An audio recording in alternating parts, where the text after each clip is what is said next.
সজীব, তোর সাথে এই মেয়েটি কে আমি জানতে চাই। এবারই পুত্রবধূ মা।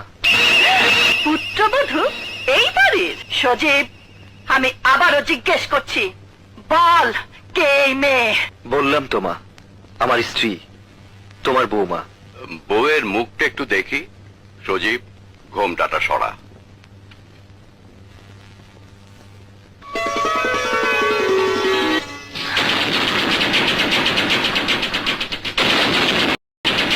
সজীব, তোর সাথে এই মেয়েটি কে আমি জানতে চাই। এবারই পুত্রবধূ মা। পুত্রবধূ এই বাড়ির? সজীব, আমি আবারও জিজ্ঞেস করছি, বল কে এই মেয়ে? বললাম তো মা, আমার স্ত্রী, তোমার বৌমা। বউয়ের মুখটা একটু দেখি। সজীব, ঘোমটাটা সরা।